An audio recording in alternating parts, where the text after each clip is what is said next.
Hallelujah. सबको प्रभु यीशु मसीह के नाम में शालोम। हालेलुया।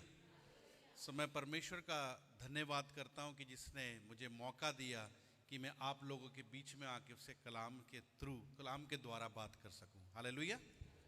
और मैं पास्टर सुमित जी का और पास्टर सेवक जी का भी धन्यवाद करता हूं कि उन्होंने, जब मैंने उनको कहा तो उन्होंने मुझे निमंत्रण दिया कि आप आएं और हमारी कलीसिया में आकर खुदा का वचन बांटें। हालेलुया। तो सारी महिमा, सारा जलाल, हालेलुया हालेलुया। आइए एक वचन के साथ आज की शिक्षा को, आज की टीचिंग को हम शुरू करते हैं। मेरे साथ कोई निकाल ले रोमियो का खत, उसका 8वां बाब, उसकी 1 आयत। आज हम लोग खुदा के कलाम में से शिक्षा को लेंगे। शिक्षा मीन्स टीचिंग को लेंगे। मैं आपको यहां बताना चाहता हूं कि 2 चीजें होती हैं। एक होती है प्रीचिंग और एक होती है टीचिंग। प्रीचिंग और टीचिंग में फर्क है। प्रीचिंग जो है वो एक एडवर्टाइजमेंट है ना, इश्तिहार जिसे कहते हैं, या बोल दें मशहूरी जिसे कहते हैं। टीवी में क्या आती है? एडवर्टाइजमेंट आती है। हम देखते हैं तरह तरह की चीज़ों की एडवर्टाइजमेंट आती है। तो मैं एग्जांपल देकर आपको समझाना चाहता हूं कि प्रीचिंग और टीचिंग में क्या फ़र्क होता है। हालेलुया। तो प्रीचिंग क्या है? प्रीचिंग ये है कि मैं इंडिया से आया हूं और ये फ़ोन लेके आया हूं। इस फ़ोन के अंदर ड्यूल सिम है। 2 सिम्स को आप इस्तेमाल कर सकते हैं। फेसबुक, व्हाट्सएप, सब कुछ इसको चला सकते हैं। ठीक है ना। मैं क्या कर रहा हूं? इसका प्रचार कर रहा हूं। प्रचार का मतलब क्या है? प्रीचिंग। और आपने इसे क्या किया? खरीद लिया। और दोबारा कोई और इंसान आता है और सेम फोन को आपको बेचता है, प्रचार करता है, या प्रीच करता है, या एडवर्टाइजमेंट करता है, तो आप कैसे क्या करेंगे? इसका खरीदेंगे? बोलें, दोबारा उस चीज को खरीदेंगे? आप बोलोगे हमने ऑलरेडी खरीद लिया है, अब हमारे नेबर्स के पास जाएं और उनको जाकर बेचें। तो प्रीचिंग क्या है? वो एक बार के लिए है कि वो चीज हमारी हो गई। समझ रहे? और टीचिंग क्या है? आप बोलेंगे अगर आप आए हो तो हमें यह बताओ कि ये ऑपरेट कैसे होगा, हम इसे यूज कैसे कर सकते हैं। ये क्या है? ये टीचिंग है।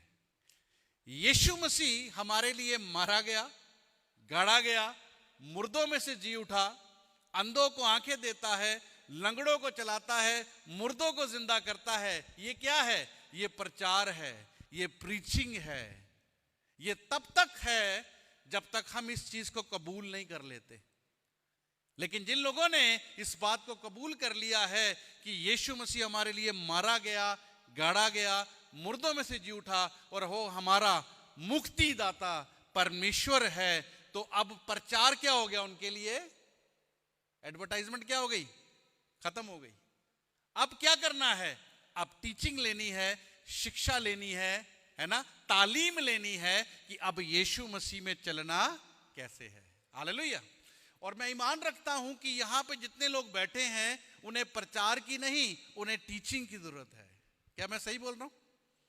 कि हमें मसीह में चलना कैसे है। हालेलुया। तो आइए हम खुदा के कलाम में से देखेंगे रोमियो का खत, उसका 8वां बाब, उसकी 1 आयत क्या कहती है। मेरे साथ कोई भी पढ़ दे। हाँ जी, हाँ, हाँ जी,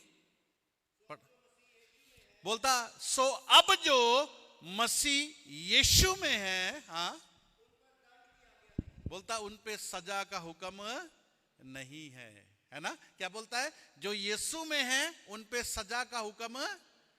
ये सजा क्या है ना? दंड क्या है? अंग्रेजी में कंडेमिनेशन वर्ड आया है। ये क्या है? मैं बताना चाहता हूं, जब आदम और हवा ने गुनाह किया तो उनकी जिंदगी में क्या आ गई? कंडेमिनेशन आ गया, सजा आ गई, दंड आ गया, है ना। गुनाह के द्वारा उनकी जिंदगी में क्या आया? सजा आ गई। सजा क्या है? अब वो लोग क्या हो गए हैं? श्रापित हो गए हैं, है ना। श्रापित का मतलब क्या है? कर्स्ट हो गए हैं और मरने के बाद कहां जाएंगे? दोजक में, नरक में, हेल में जाएंगे। ठीक है ना? ये क्या है? ये सजा है। लेकिन यहां पर पौलुस एक बड़ी खुशी की बात बता रहा है। वो कहता है जो मसीह में है उन पर सजा का हुक्म, सजा क्या है? वो श्रापित नहीं है, आशीषित है। दूसरी बात, अंडर ग्रेस, अंडर फजल है। और तीसरी बात क्या है? मरने के बाद वो खुदा के घर में जाएंगे। हालेलुया। ये क्या है? एक खुशी की खबर है। किन लोगों के लिए? जो मसीह यीशु में है। हालेलुया। एक बार फिर पढ़ेंगे शायद को। अब जो मसीह यीशु में है, अब वो श्रापित नहीं है, अब वो क्या हो गए? आशीषित हो गए। हालेलुया। वो खुद तो आशीषित हैं और दूसरों के लिए भी आशीषित है। हालेलुया। और दूसरी बात क्या है? वो अंडर किसके हैं? अब ग्रेस के अंडर आ गए, फजल के, अनुग्रह के अंडर आ गए हैं। और तीसरी बात क्या है? मरने के बाद वो खुदा के घर में, उसकी बादशाहत में जाएंगे। हालेलुया। कितने लोग सहमत हैं मेरे साथ? हालेलुया। कौन? जो मसीह, बोले, जो मसीह यीशु में है। जब प्रचार होता है तो प्रचारक बोलता है, लेकिन जब टीचिंग होती है, जब हम स्कूल में पढ़ते थे तो टीचर बोलता था और स्टूडेंट भी बात करते थे। ऐसे ही होता था ना? तो हम लोग आज क्या करेंगे? खुदा के कलाम को सीखेंगे। तो खुदा का कलाम क्या कहता है? जो मसीह यीशु में है उनके ऊपर सजा का हुक्म नहीं है। ये किस चीज की खबर है? खुशी की बात है ये, है ना? लेकिन इसके साथ क्या है? एक कंडीशन है ना? कंडीशन क्या है? पढ़ेंगे दोबारा से आयत को, पूरी आयत पढ़ेंगे, सुनेंगे। अब जो मसीह यीशु में है उनके ऊपर सजा का हुक्म नहीं है। आगे कंडीशन क्या है? क्योंकि वो जिस्म में नहीं, रूह में चलते हैं। उर्दू की बाइबल में ये जो आधी आयत कटी हुई है, लेकिन अगर केजेवी पढ़ोगे तो उसमें आप इस आयत को देखेंगे कि वो जिस्म में नहीं, किस में चलते हैं? जो जिस्म में नहीं, रूह में चलते हैं, वो किस में है? वो मसीह में है। और उनके ऊपर सजा का हुक्म नहीं है। हालेलुया। तो यहां पे दो चीजें हैं, एक है जिस्म में चलना और दूसरी चीज क्या है? रूह में चलना। आइए हम दोनों चीजों को देख लेते हैं। हम पढ़ेंगे गलातियों का खत, उसका 5वां बाब, है ना? अपना पढ़ रहे हैं गैलेशियंस चैप्टर 5 वर्स 19 ऑनवर्ड्स हम देख लेते हैं। गलातियों का खत, उसका 5वां बाब, उसकी 19 आयत से क्या कहता है? पढ़ेंगे, कोई पढ़ दे। अब बता रहा है जिस्म में चलना क्या है ना? पढ़े, क्या है बताएं। पहला क्या है? विचार क्या होता है? जिन्हें कार्य, एडल्ट्री, नंबर 1। आगे गंदे काम, हाँ, मूर्ति पूजा, एडल्ट्री, आइडोल्ट्री। और देखिए आराम से चलेंगे। पहले 5 बातों को देखते हैं, पढ़ें दोबारा से। हाँ, कहता है शरीर के काम तो प्रकट हैं। क्या है जिस्मानी काम? सुनिएगा ध्यान से। पहला क्या है? व्यभिचार, हाँ, गंदे काम, लुचपन, मूर्ति पूजा, टोना। 5 बातों को हम देखते हैं, है ना? आपकी उर्दू में भी आप पढ़ सकते हैं 5 बातें। व्यभिचार से लेकर क्या है? टोना, है ना? जब हम मसीह में नहीं थे तब हम लोग क्या करते थे? जब यीशु मसीह को नहीं जानते थे तो हो सकता है 5 काम करते होंगे, लेकिन एक काम तो करते थे, अंधकार के आगे झुकते थे, है ना? मूर्ति पूजा करते थे। लेकिन मसीह में आने के बाद हमने इस काम को क्या किया है? छोड़ दिया है। 5 बातें हमने देखी है ना? दोबारा से पढ़ेंगे, क्या लिखा है? हाँ, शरीर के काम तो प्रकट हैं, हाँ, अर्थात व्यभिचार, गंदे काम, लुचपन, मूर्ति पूजा, टोना। हम 5 बातें नहीं करते, लेकिन 6वीं बात क्या है? पढ़ेंगे, बैर करते हैं। हम 5 बातें नहीं करते, 6वीं बात से क्या करते हैं? शुरू करते हैं। समझ आ रही है? ये बैर क्या है, मैं एग्जाम्पल देता हूं। ਜਿਹੜੀ कराची वाली ਜਿਹੜੀ खाला है ਉਹਦੇ ਨਾਲ बड़ा प्यार है, क्योंकि कराची वाली खाला ਦੇ ਕੋਲ ਜਾਈਦਾ ਹੈ, ਉਹ ਸਾਨੂੰ ਕੀ ਦਿੰਦੀ ਹੈ? ਪੈਸੇ भी ਦਿੰਦੀ है ਤੇ ਕੱਪੜੇ भी ਦਿੰਦੀ है। लेकिन ਜਿਹੜੀ खाला ना लाहौर ਰਹਿੰਦੀ ना, वो ठीक नहीं, बड़ी कंजूस है। ये क्या है? हाँ जी, बैर है। और मैं आपसे पूछना चाहता हूं, ये बैर जो है जिस्म का काम है या रूह का काम है?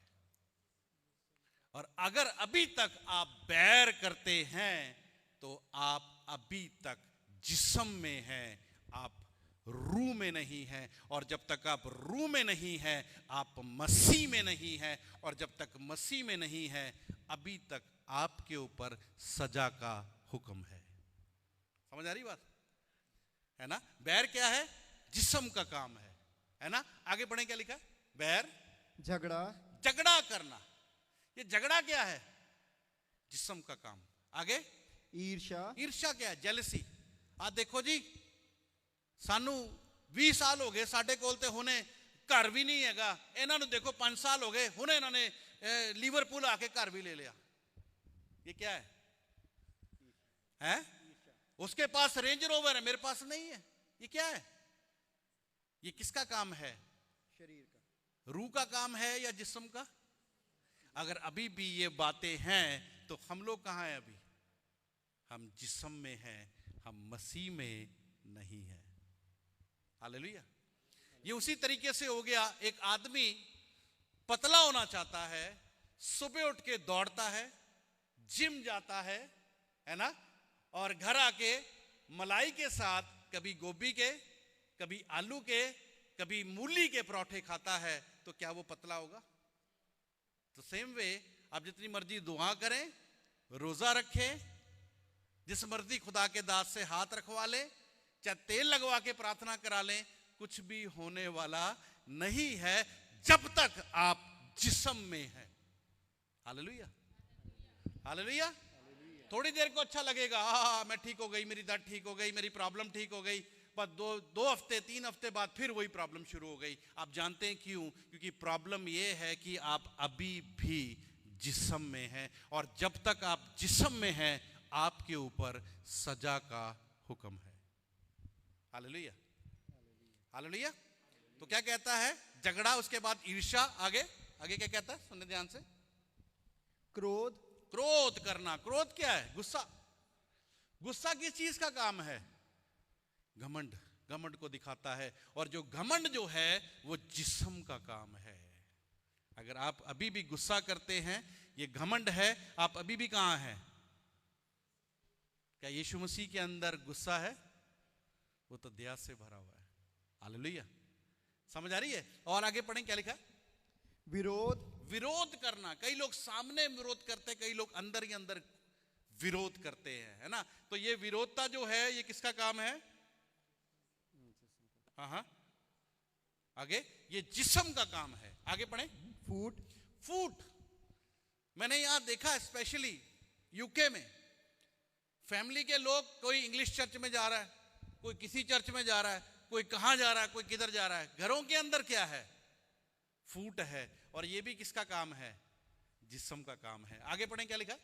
विधर्म, विधर्म। आगे धर्म के उल्ट विधर्म। आगे डा, डा क्या होती है? डा क्या है? डा का मतलब पता है क्या होता है? बदले की भावना। तू मेरे नाल इंज कीता ना, कोई नहीं, मैनू मौका मिलन दे, तू मेरी दाढ़ थले आ, फिर तेन दसांगा। ये क्या है? जिस्म का काम है। अगर अभी तक आपके अंदर ये बातें हैं, मैं आपसे पूछना चाहता हूं, क्या आप मसीह हैं? क्या मसीह में ये बातें पाई जाती हैं? हाँ जी? नहीं जी, हमने तो बपतिस्मा लिया, सॉरी टू से, हम तो अन्य भाषा भी बोलते हैं, प्रार्थना करते लोग चंगे हो जाते हैं, बड़े बड़े काम होते हैं, लेकिन अभी भी हम कहां हैं? जिस्म में है। समझ आ रही है आपको मेरी बात? Hallelujah, hallelujah. और उसके साथ साथ अगर हम बोलें, चुगली करना किसका काम है? शरीर, रूह का है, जिस्म का। तो चुगली करते तो हम कहां हैं? सबसे ज्यादा चुगली कौन करवाता है? फोन शुरू होता है और की बनाया अज ना मैं कीमा लेके आई सी कि कीमा बनाना शुरू किया, अच्छा बड़ा वधिया कीमा बनया, कल ना मैं ना बनाया सीगा साग बनाया सीगा, अच्छा तेनू भेजांगी साग, अच्छा और सुना तेरी सस की करती है, वो तो बड़ी माड़ी है, उन्हें बड़ा दुखी किया है। कहां से कहां चली गई। चुगली किसका काम है? जिस्म का काम है ना। माफ ना करना किसका काम है? जिस्म का काम है। माफ ना करना जिस्म का काम है। और झूठ बोलना किसका काम है? आपको पता है नीति वचन में, प्रोवर्ब्स में, प्रोवर्ब्स को क्या कहते हैं? हाँ जी, इमसाल, इमसाल 12:22 में लिखा है झूठ से परमेश्वर को घिरना है ना, घिन है उसको जब हम झूठ बोलते हैं। घिन का मतलब क्या होता है? कभी आपने किसी को वॉमिट करते देखा? जब वो वॉमिट करता है तो कैसा लगता है? आहा कितनी अच्छी खुशबू आ रही है ऐसे। फिर हम क्या करते हैं, फोन लेते हैं और कहते हैं चलो सेल्फी खींचते हैं वॉमिट के साथ, ऐसे करते हैं। कोई वॉमिट करता है तो हमारा मुंह कैसा होता है? जब हम झूठ बोलते हैं, परमेश्वर को झूठ से घिन है। हालेलुया। यूहन्ना 8:44 कहती है झूठ बोलने वालों का डैड कौन है? शैतान है। समझ आ रही है? जब आप झूठ बोलते हैं तो आपका डैडी कौन है? हाँ जी। और जो डैडी शैतान के पास है, उसके पास क्या आपको देने के लिए? बीमारियां, टेंशनें, फिक्रें हैं, बदरुएं हैं, सब तरीके की प्रॉब्लम है। समझ आ रही है? और आपको पता है मुकाशवे किताब 21:7-8 कहती है सब झूठ बोलने वालों की जो जगह वो कहां है? हाँ जी, जलती हुई नरक की झील है। जब हम झूठ बोलते हैं ये किसका काम है? लेकिन जब हम सत्य बोलते हैं तो किसका काम है? क्योंकि यीशु मसीह ने कहा यूहन्ना 14:6 में कहता मैं ही मार्ग हूं, सत्य हूं, जीवन हूं, राह, हक, जिंदगी मैं हूं। हालेलुया। जब हम सच बोलते हैं ये रूह का काम है, लेकिन जब हम झूठ बोलते हैं तो किसका काम है? समझ आ रही है? तो हमने देख लिया यहां पर जो जिस्म में चलता है वो अभी तक मसीह में नहीं है। हालेलुया। दूसरा कुरिन्थियों 5:6 क्या कहती है? एक बार पढ़ लेंगे हम लोग जल्दी से। दूसरा कुरिन्थियों उसका 5 अध्याय उसकी 6 आयत। 2 Corinthians chapter 5 verse 6 क्या कहती है? सुनेंगे ध्यान से।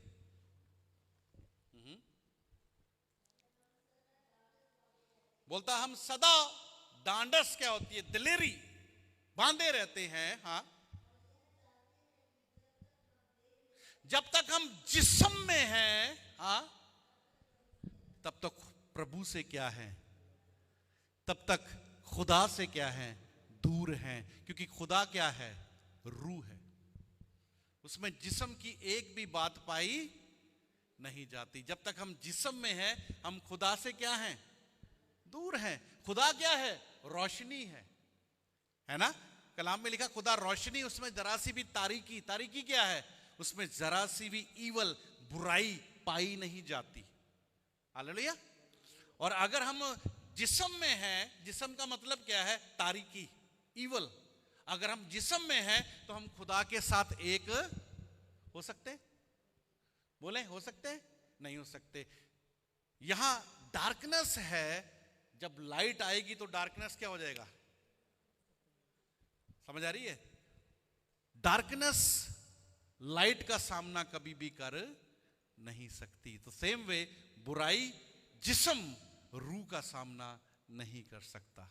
अगर आपको उससे मिलना है तो आपको भी लाइट बनना पड़ेगा। अगर आपको खुदा से मिलना है तो आपको भी रूह में आना पड़ेगा।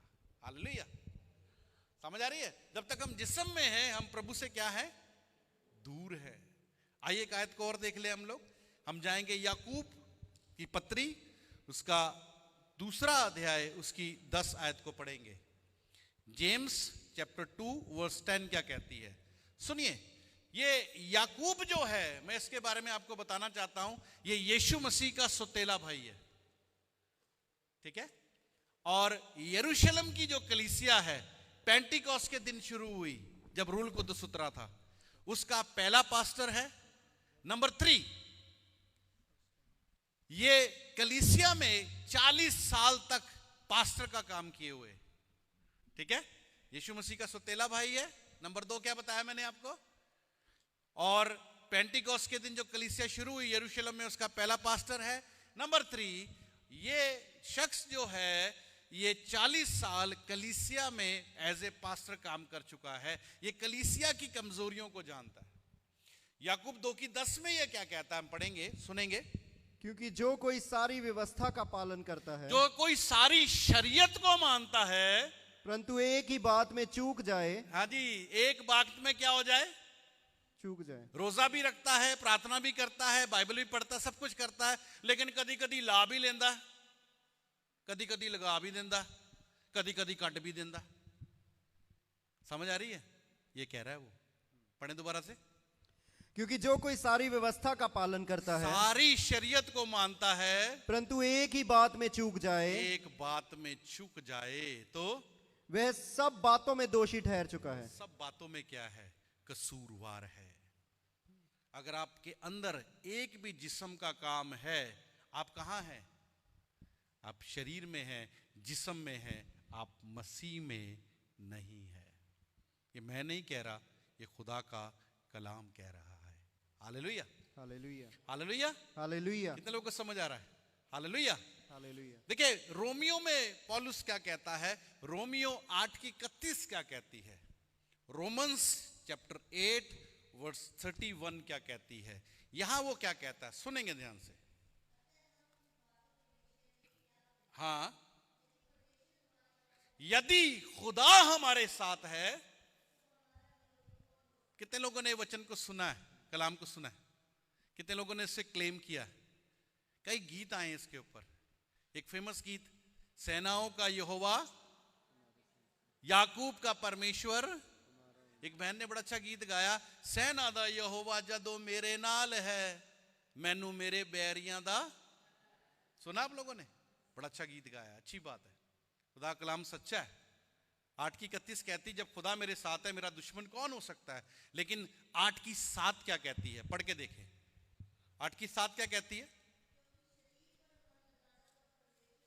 हाँ, कहता है जिस्म के ऊपर दिल लगाना खुदा से क्या है, दुश्मनी है। समझ आ रही है? ऐसे लिखा ना आपकी बाइबल में, कहता है जिस्म पे दिल लगाना क्या है, खुदा से। अगर आप अभी तक जिस्म की बातों में हैं, तो आप परमेश्वर के दोस्त हैं या दुश्मन हैं? बोले, कलाम क्या कहता है? कहता अगर आपके अंदर अभी भी जिस्म की बातें हैं, आप अभी भी खुदा के दुश्मन हैं, दोस्त नहीं हैं। और लोग क्या करते हैं, जब वर्शिप होती, नाचते हैं, गाते हैं, यूं भंगड़ा पाते हैं। और आपको पता उस समय शैतान यूं खड़ा होकर देख रहा था, कह रहा ना चला 2-4 मिनट दसांगा, तेन 2 मिनट च लपेट दांगा, क्योंकि तू परमेश्वर का क्या है, दुश्मन है, क्योंकि तू अभी भी जिस्म में रहता है। समझ आ रही है? Hallelujah, hallelujah, hallelujah. देखिए रोमियो 8:14 क्या कहती है, देखेंगे पौलुस क्या कहता है। रोमियो 8:14 में पौलुस क्या कहता है, सुनेंगे। क्या कहता है? जितने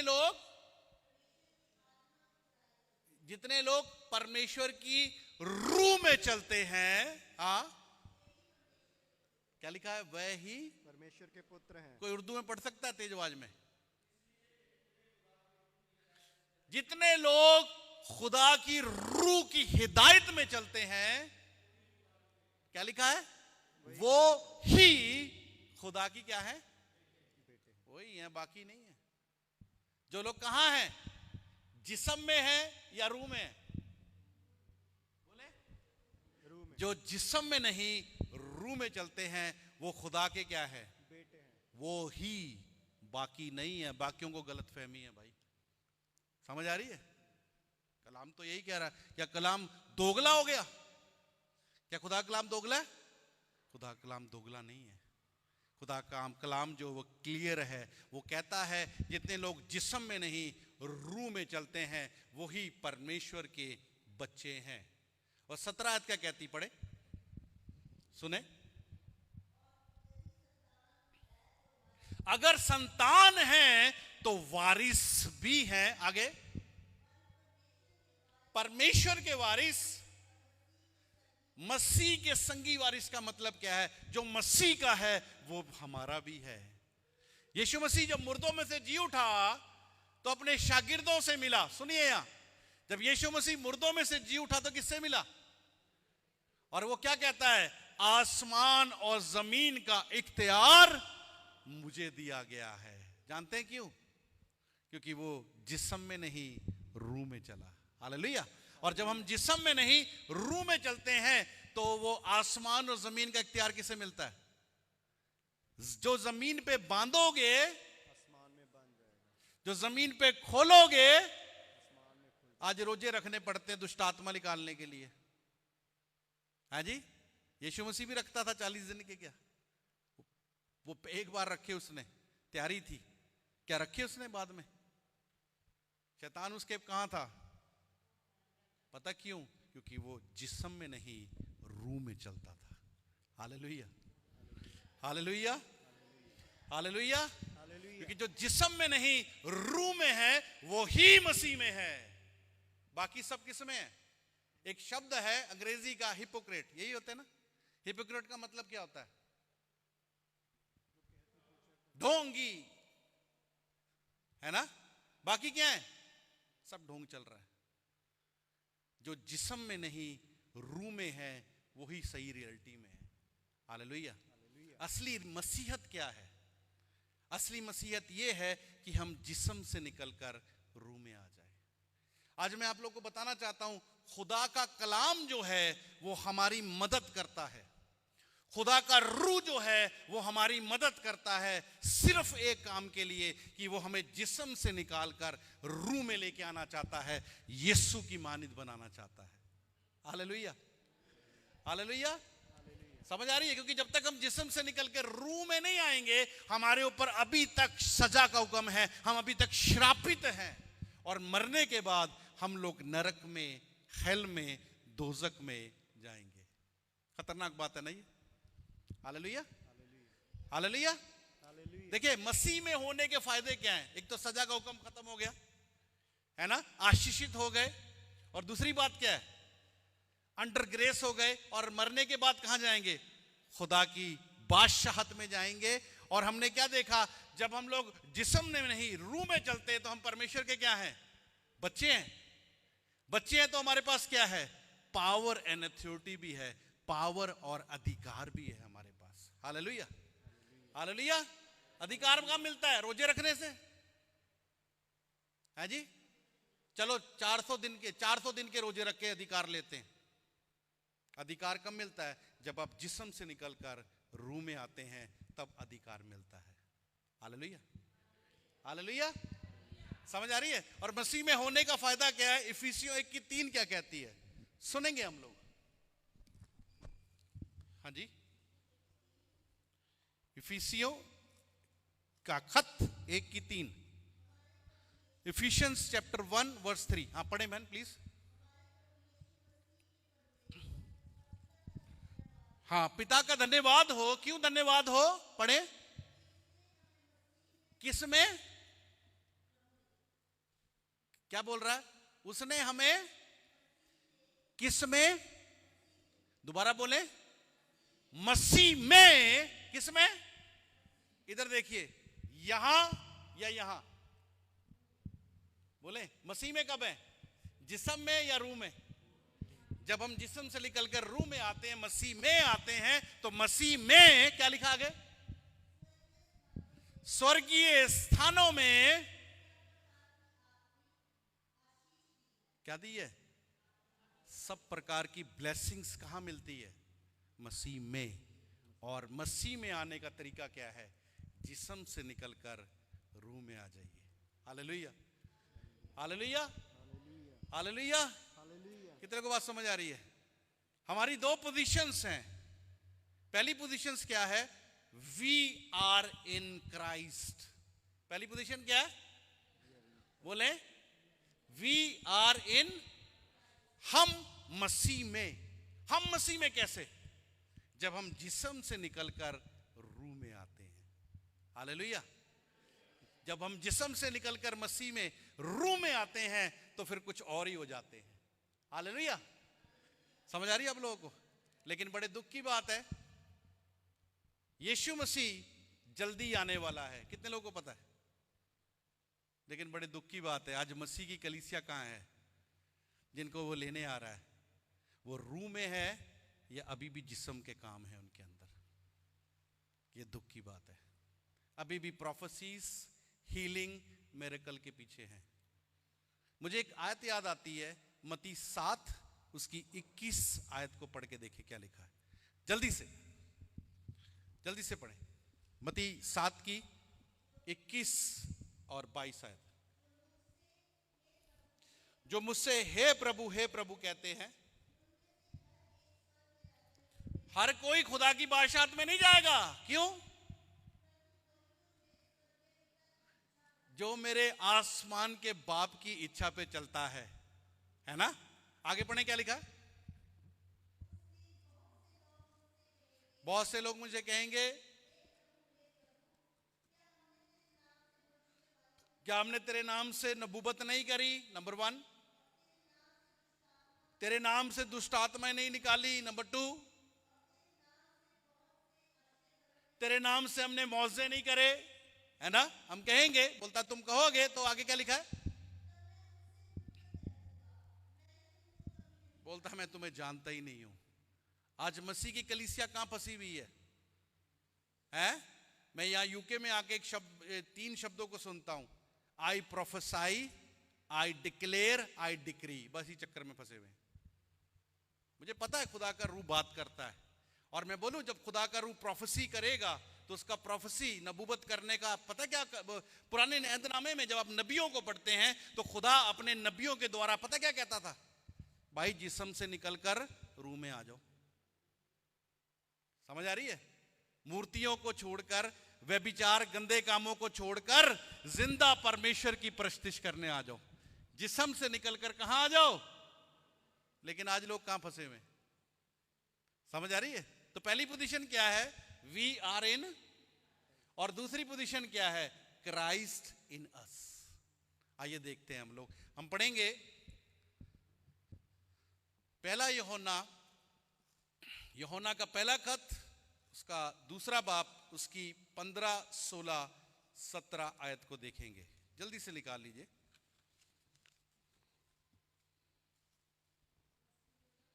हाँ, पहला यूहन्ना उसका दूसरा बाप 15, 16, 17। देखिए हमारी दूसरी पोजीशन क्या है? क्राइस्ट इन अस। अब हम देख रहे हैं मसीह हम में होना क्यों जरूरी है। तुम ना तो संसार से और ना संसार में की वस्तुओं से प्रेम रखो। बोलता ना तुम दुनिया से ना दुनिया की चीजों से मोहब्बत रखो। आगे, यदि कोई संसार से प्रेम रखता है, यदि कोई दुनिया से मोहब्बत रखता है तो उसमें पिता का प्रेम नहीं। बस यही रुक जाएंगे, उसमें पिता का प्यार नहीं है। पिता का, एक शादी जब होती है तो एक हस्बैंड अपनी वाइफ को क्या देता है? रिंग। वो रिंग क्या? उसके प्यार की निशानी है। जब वो दूर चला जाता है तो उसकी वाइफ उसकी रिंग को देखकर क्या करती है? उसको। तो परमेश्वर ने भी दुनिया से क्या किया? मोहब्बत की। और मोहब्बत में उसने क्या दी? उस रिंग का नाम क्या है? यूहन्ना 3:16 में लिखा है, खुदावंद ने दुनिया से ऐसी मोहब्बत की कि उसने दुनिया को क्या दे दी? रिंग। उस रिंग का नाम क्या है? यीशु। कलाम कहता अगर आप दुनिया और दुनिया की चीजों से मोहब्बत करते हो तो आपके अंदर परमेश्वर का प्यार कौन है? यीशु नहीं है। समझ आ रही है? अगर आप दुनिया की चीजों से मोहब्बत करते हैं तो आप में क्राइस्ट नहीं है ना? एक बार फिर पढ़ देंगे 15, 16, 17 सुनेंगे। पढ़े। तुम ना तो संसार से और ना संसार में की वस्तुओं से प्रेम रखो। ना संसार से ना संसार की चीजों से मोहब्बत करो। यदि कोई संसार से प्रेम रखता है, यदि कोई संसार से मोहब्बत करता है तो उसमें पिता का प्रेम नहीं। पिता का प्रेम कौन है? मसीह उसमें नहीं है। आगे, क्योंकि जो कुछ संसार में है, हाँ, अर्थात शरीर की अभिलाषा और आंखों की अभिलाषा और जीविका का घमंड, हाँ, आगे, वह पिता की ओर से नहीं परंतु संसार ही की ओर और से है। संसार का बादशाह कौन है? और बोले शैतान। संसार का बादशाह कौन है? शैतान की ओर से है। आगे पढ़ें क्या लिखा है?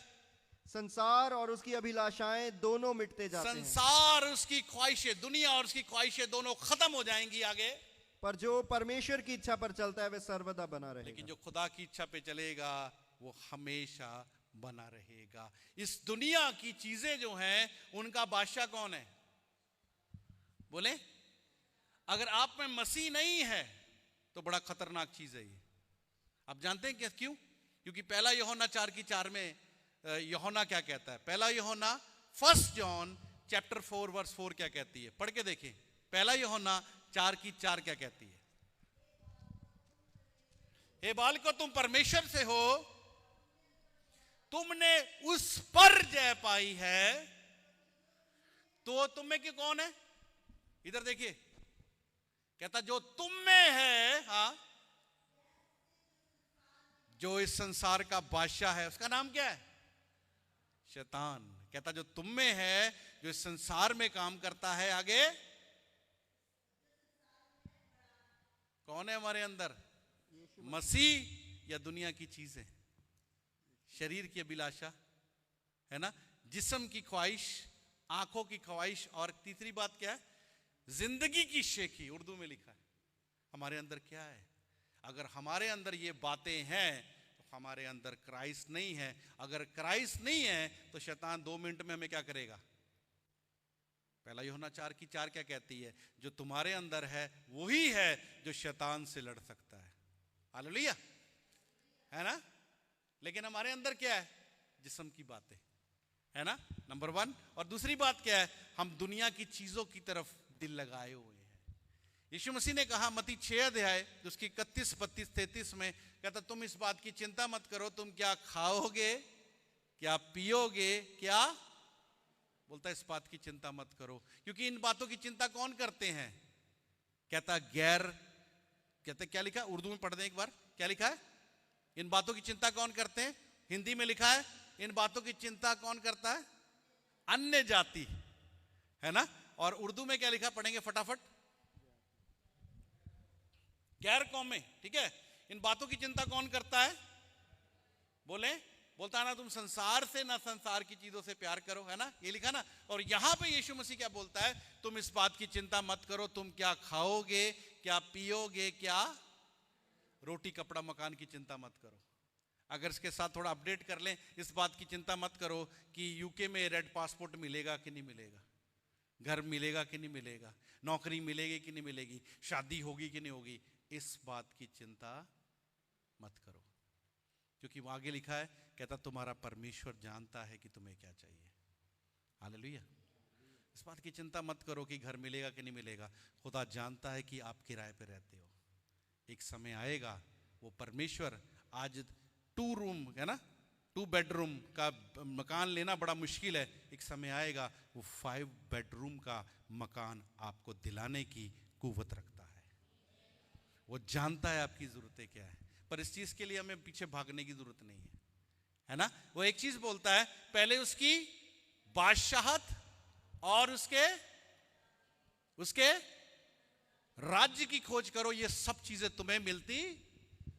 उसकी बादशाहत क्या है ना, और उसकी क्या बोलते हैं, सॉरी, उसकी बादशाहत और उसकी रास्तबाजी, सॉरी उर्दू मेरी थोड़ी गड़बड़ हो गई। पहली चीज क्या है? उसकी रास्तबाजी और उसकी बादशाहत। उसकी रास्तबाजी क्या है? रास्तबाजी को उर्दू में क्या कहते हैं? उर्दू में रास्तबाजी कहते हैं, इंग्लिश में कहते हैं राइचियस। राइचियस का मतलब क्या है? To right with. क्या मतलब है उसका? To right with. To right with किससे? टू राइट विद गॉड, यानी खुदा के साथ सही हो जाना। समझ आ रही है? उसकी बादशाहत की, उसकी रास्तबाजी खोज हम कैसे कर सकते हैं? जब हम उसके साथ सही हो जाएंगे। सही कैसे होंगे? जो कलाम में लिखा है उसके जैसी जिंदगी को जिएंगे, है ना। पहली जो क्या कहते हैं ना, एलिजिबल, पहली जो क्या कहते हैं टेस्ट था वो पूरा हो गया। और दूसरा क्या है? उसकी बादशाहत की खोज करो। एक राजा का बादशाहत क्या होती है? उसके लोग, है ना, वो लोग जो कहां हैं? अंधकार में है, बीमारियों में है, दुष्ट आत्मा में है है ना, वो शैतान ने उनको जकड़ा हुआ है। वो कहाँ है? अंधकार में। और अंधकार में जाने के लिए आपको क्या लेके जाना पड़ेगा? लाइट। और वो लाइट क्या है? बोले, वो लाइट क्या है? गॉस्पल, खुशखबरी, अंजील। इसका मतलब है, पहली चीज क्या कहता है वो? पहले उसकी धर्म, यानी कि उसकी रास्तबाजी। रास्तबाजी कब होगी? जब आप उसके कलाम के अनुसार चलेंगे, जिस्म में नहीं, रूह में चलेंगे। और दूसरी बात क्या है? सुसमाचार प्रचार करेंगे। वो बोलता है ये सब कुछ तुम्हें मिलता चला जाएगा। Hallelujah, hallelujah. इन चीजों के लिए खुदा का कलाम कहता है इन बातों के लिए चिंता मत करो। और आपको पता है कुलुसियों में 3 अध्याय उसकी 1 और 2 में पौलुस क्या कहता है? बोलता है जमीन की नहीं, आसमानी चीजों की तरफ क्या करो? ध्यान लगाओ। Hallelujah, hallelujah. कौन सी चीजों की तरफ ध्यान लगाना हमारा? लेकिन आज हमारा ध्यान कहाँ है? हम कौन सी बातों की तरफ हम ध्यान लगाए हुए? हम दुनिया की चीजों के ऊपर दिल लगाए हुए, है ना। नया मॉडल आ रहा है जी, अभी तो एप्पल का 14 प्रो गया नया आने वाला, वो लेना है। हम कौन सी चीजों पे दिल लगाए? हमारे दिलों में क्या है? मैं आपको एक सवाल पूछना चाहता हूं, क्या परमेश्वर जो है, खुदा जो है, उससे बड़ा कोई है? कोई है? बताएं, कोई है तो बताएं। खुदा से बड़ा कोई है? मैं आपको बताना चाहता हूं, खुदा से बड़ा इस पूरी कायनात में कोई भी नहीं है। और एक सच्चाई मैं आपको बताना चाहता हूं, खुदा के दिल में हमसे बड़ा कोई भी नहीं है। समझ आ रही है? हम बहुत कीमती हैं। हालेलुया। इस चीज को याद रखें। उसके दिल में क्या है? हम हैं। और हमारे दिल में क्या है? खुदा से पूछा जाए, अगर हमसे पूछा जाए तो हमें क्या चाहिए? पीआर चाहिए। अगर हमसे कोई पूछे यूके की पीआर चाहिए या स्वर्ग की पीआर चाहिए, सब क्या कहेंगे? है ना। लेकिन खुदा से पूछे क्या चाहिए, अब जानते खुदा क्या कहेगा? खुदा कहेगा मुझे इसके दिल की पीआर चाहिए, इसके जिस्म की पीआर चाहिए, क्योंकि इसका जिस्म जो है वो मेरी हैकल है। वो कहां रहना पसंद करता है? हैं? हम कहां रहना पसंद करते हैं? हमारे दिलों में क्या है? खुदा के दिल में हम हैं और हमारा खुदा हमारे अंदर रहना चाहता है। Hallelujah, hallelujah. तो इस बात को सोचिए। और खुदा का कलाम क्या कहता है कि अभी तक हम कहां हैं, है ना। देखिए इफिसियों 5:26 में लिखा है, कहता वो ऐसी दुल्हन को लेने आ रहा है जिसमें ना तो कोई दाग है, ना झुर्री है, ना किसी प्रकार का कलंक है। वो उस दुल्हन को लेने आ रहा है जो जिस्म में नहीं, कहां चलती है?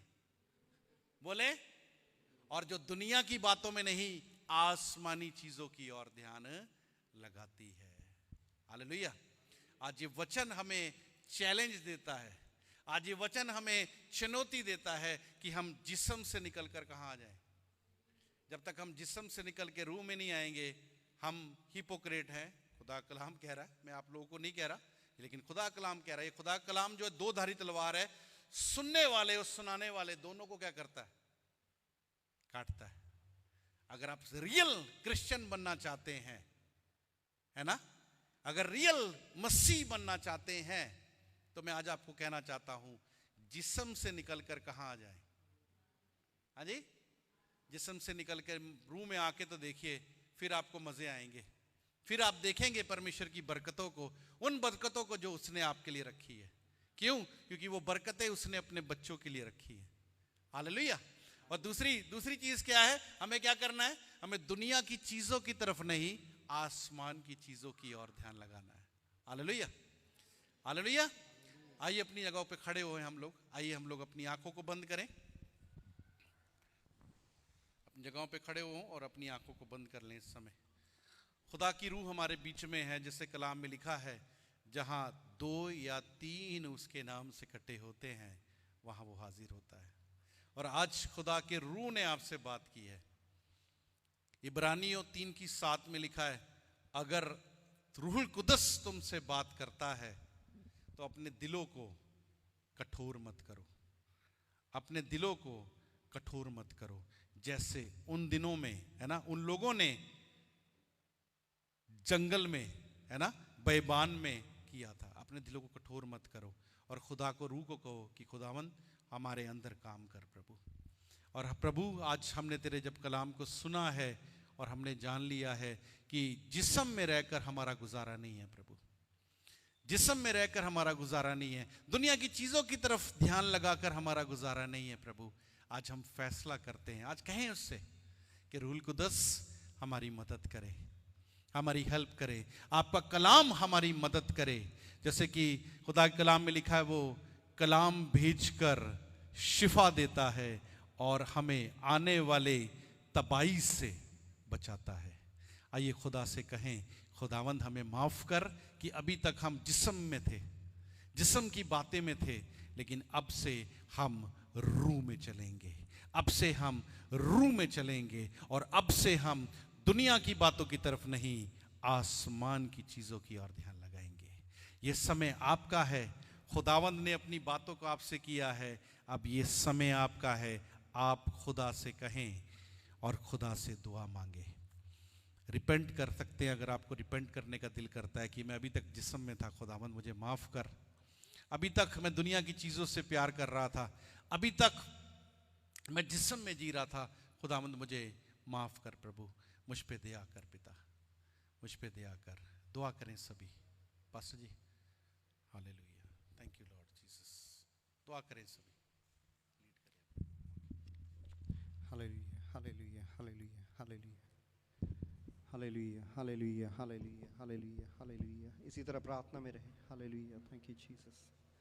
हालेलुया, हालेलुया, प्रार्थना करें, सब जन प्रार्थना करें। Thank you Jesus. Hallelujah, hallelujah, hallelujah, hallelujah, hallelujah, hallelujah, hallelujah, thank you Jesus. Hallelujah, hallelujah, hallelujah, thank you Jesus. धन्यवाद यीशु, धन्यवाद यीशु। हालेलुया, प्रार्थना करें, सब जन प्रार्थना करें। Thank you Jesus. Hallelujah, hallelujah, hallelujah, धन्यवाद Yeshu. Hallelujah, hallelujah, thank you Jesus. Hallelujah, praise God. सब प्रार्थना में रहें। Thank you Jesus. Hallelujah, hallelujah. खुदावंद यीशु मसीह, हम आपका शुक्र करते हैं खुदावंद, आपके पवित्र कलाम के लिए मेरे खुदावंद। आपका कलाम जो सच्चा है खुदावंद, और खुदावंद आपके प्यार के लिए, आपकी मोहब्बत के लिए खुदावंद, जो आप अपने लोगों से करते हैं खुदावंद। खुदावंद आपका प्यार कितना महान है मेरे खुदावंद।